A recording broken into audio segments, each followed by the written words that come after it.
Hey guys, welcome to government jobs Gyan YouTube channel. Guys, आज की इस वीडियो में हम बात करेंगे आरबीआई जूनियर इंजीनियर के recruitment notification online form apply process के बारे में। लास्ट डेट की अपडेट है, केवल एक दिन शेष रह गया है। आप जल्द से जल्द अपने फॉर्म अप्लाई कर ले। अंतिम समय में यहाँ पर आपको कैसे अपना फॉर्म अप्लाई करना है जिससे आपका फॉर्म रिजेक्ट न हो, इसकी पूरी जानकारी हम आपको स्टेप बाय स्टेप रजिस्ट्रेशन से लेकर प्रिंट तक इस वीडियो में देंगे। बस आपको इस वीडियो को स्किप के बिना शुरू से लेकर एंड तक देखना है। उसके बाद वीडियो पसंद आए तो इसे लाइक और शेयर कर दें। चैनल पर नए हो तो इसे सब्सक्राइब कर लें। साथ ही साथ यहाँ पर कैसे आप अपनी क्वालिफिकेशन की डिटेल देंगे, फोटो सिग्नेचर आप कैसे अपलोड करेंगे, कैसे अपना लाइव फोटो कैप्चर करेंगे, कैसे यहाँ पर आपको अपना फीस पेमेंट करना है, सभी जानकारी आपको इस वीडियो में दी जाएगी। बस आपको एंड तक हमारे साथ इस वीडियो में बने रहना है। तो यहाँ पर अंतिम मौका है आपके पास। लास्ट डेट का बिल्कुल भी वेट न करें। अंतिम समय में कोई भी टेक्निकल इशू हो सकता है, तो अभी से आज से आप अपने फॉर्म अप्लाई कर ले। तो बिना कोई वक्त गंवाए चलिए शुरू करते हैं। आपको इस वीडियो के डिस्क्रिप्शन बॉक्स में हमारी वेबसाइट IND-sarkari-naukri.in के इस पेज का लिंक मिल जाएगा।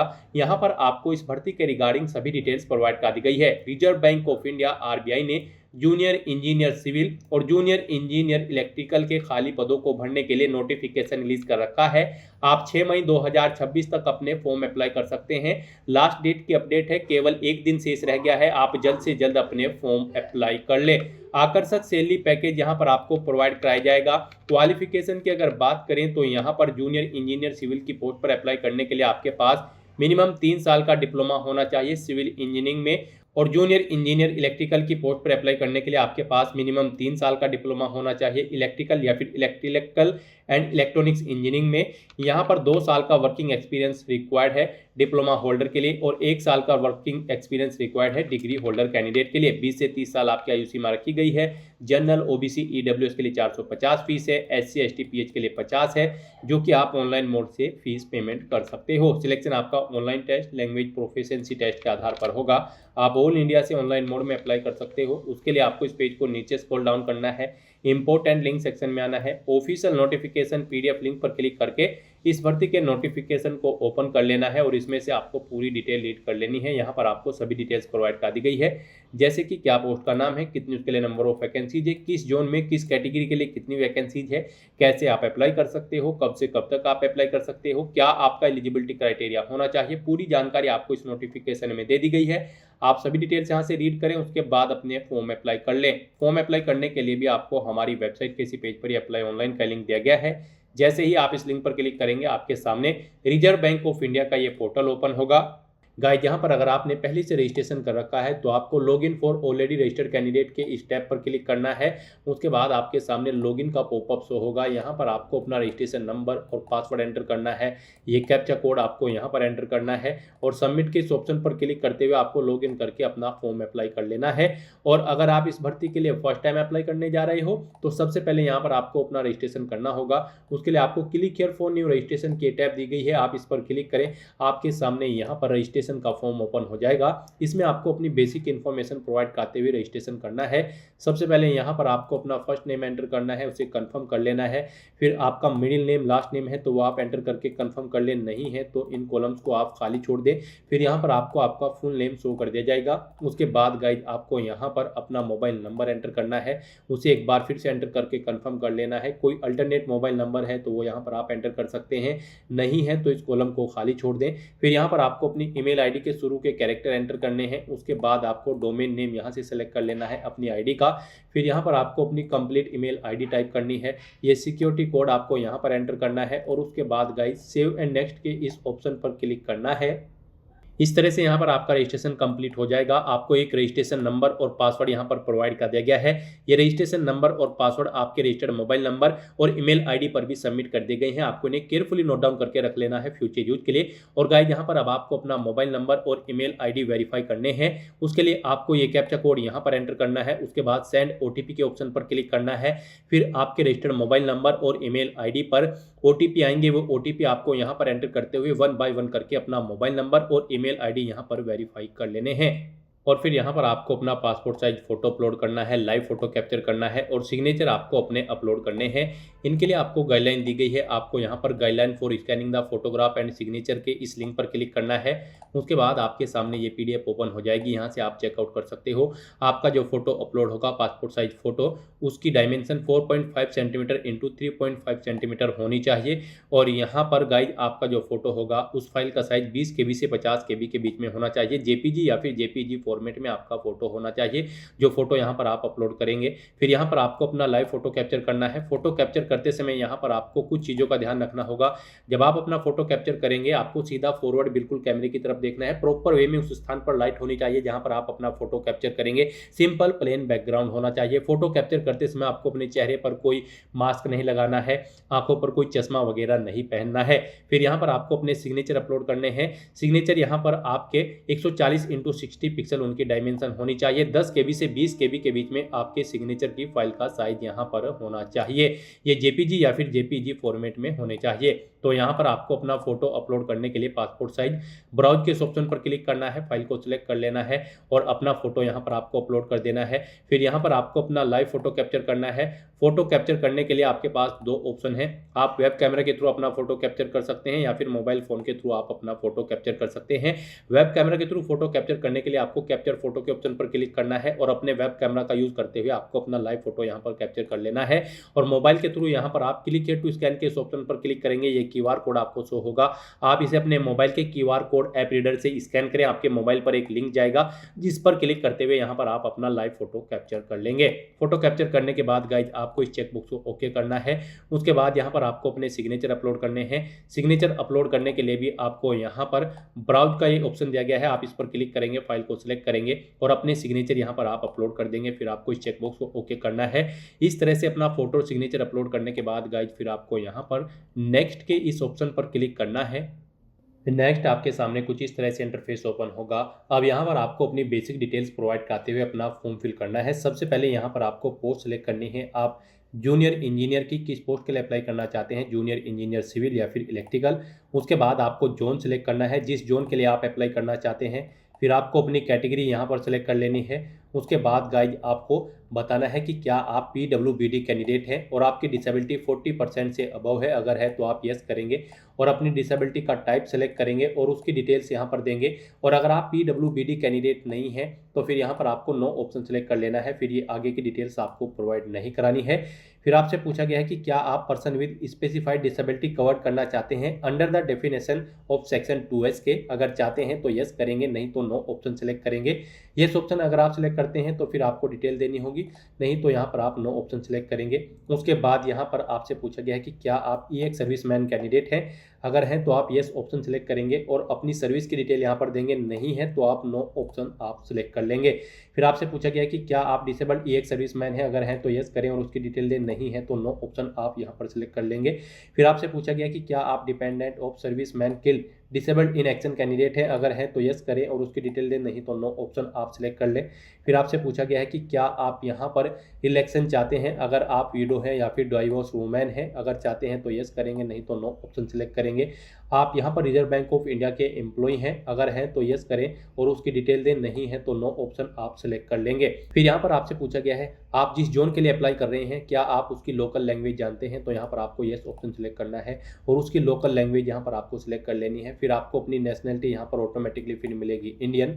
उसके बाद आपसे पूछा गया है कि क्या आप अपने आधार की सहमति प्रदान करते हैं उसकी वेरिफिकेशन के लिए। तो यहाँ पर आप यस करेंगे, अपना आधार नंबर देंगे। नहीं दे चाहते हैं सहमति तो आप नो ऑप्शन सेलेक्ट करेंगे। फिर आप अपना आधार नंबर एंटर करेंगे। फिर यहाँ पर आपको अपना पैन कार्ड नंबर एंटर करना है।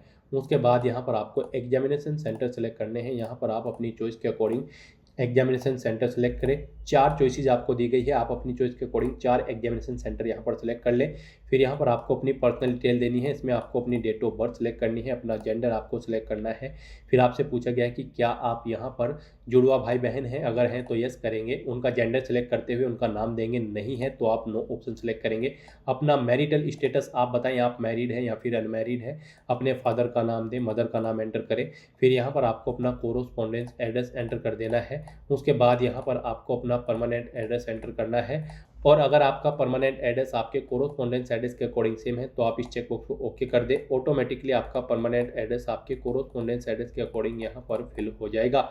उसके बाद गाइज यहाँ पर आपको अपना जीएसटी इनवॉइसिंग एड्रेस सेलेक्ट कर लेना है। इस भर्ती प्रोसेस के दौरान आप जिस एड्रेस पर कम्युनिकेट करना चाहते हैं वो एड्रेस आप सेलेक्ट करें।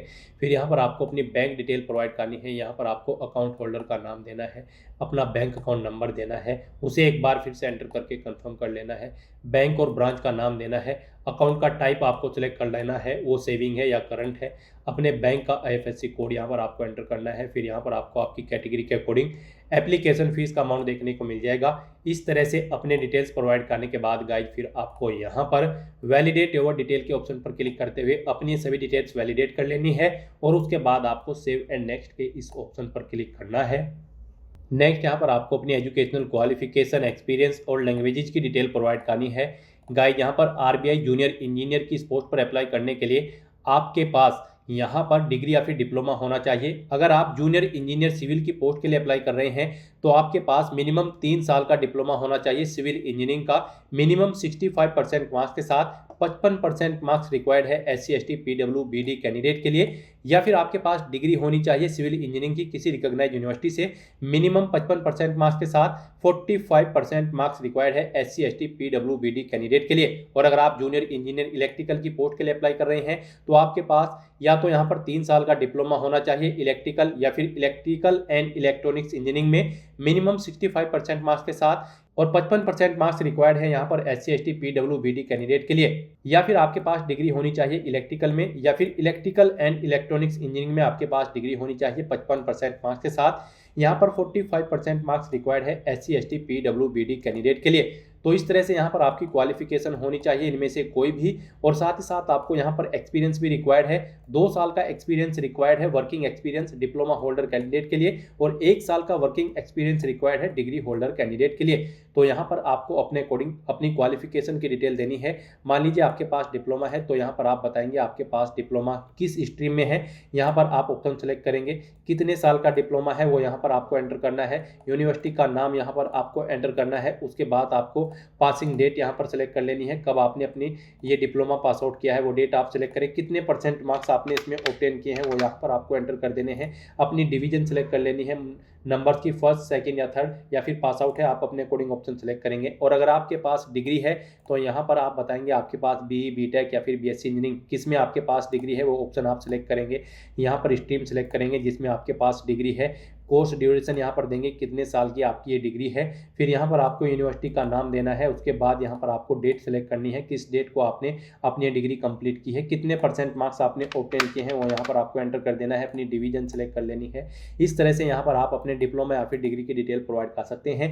और उसके बाद अगर आपके पास कोई पोस्ट ग्रेजुएशन या फिर कोई अन्य क्वालिफिकेशन है उसकी डिटेल भी आप सेम ऐसे ही यहाँ पर प्रोवाइड कर सकते हैं। फिर आपसे पूछा गया है कि क्या आपने 1 साल की ग्रेजुएट अप्रेंटिसशिप कंप्लीट कर ली है, ट्रेनिंग अगर कर ली है तो यस करें, नहीं तो नो ऑप्शन सेलेक्ट करें। फिर यहाँ पर आपसे पूछा गया कि क्या आपको कंप्यूटर की नॉलेज है, अगर है तो यस करें और उसकी डिटेल दें, नहीं है तो यहाँ पर आप नो ऑप्शन सेलेक्ट करेंगे। फिर यहाँ पर आपको अपने एक्सपीरियंस की डिटेल प्रोवाइड करनी है। यहाँ पर आपको अपने एक्सपीरियंस की डिटेल देनी है। गाइज यहाँ पर आपके पास एक्सपीरियंस होना रिक्वायर्ड है। डिग्री होल्डर कैंडिडेट के लिए 1 साल का और डिप्लोमा होल्डर के लिए 2 साल का एक्सपीरियंस रिक्वायर्ड है। यहाँ पर अब आपसे पूछा गया है कि क्या आप प्रेजेंट में वर्किंग है, अगर है तो यस करेंगे, नहीं तो नो ऑप्शन सेलेक्ट करेंगे। फिर यहाँ पर आपको अपना नाम एंटर करना है। यहाँ पर आपको डेजिग्नेशन देनी है जिस पोस्ट पर आप कार्यरत थे। उसके बाद आपको जो यहाँ पर डेट सेलेक्ट करनी है, किस डेट से किस डेट तक आप कार्यरत थे।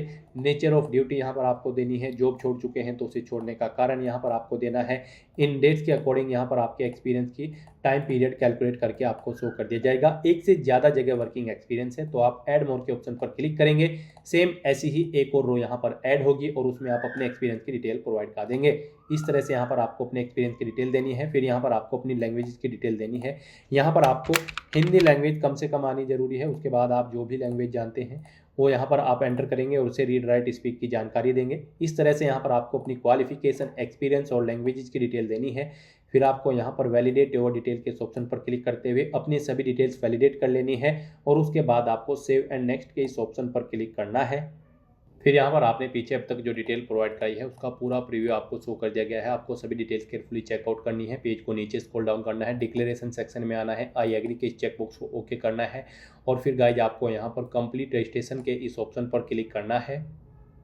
नेक्स्ट यहाँ पर आपको अपने डॉक्यूमेंट अपलोड करने हैं। यहाँ पर आपको अपना लेफ्ट थंब इम्प्रेशन और handwritten declaration document upload करना है।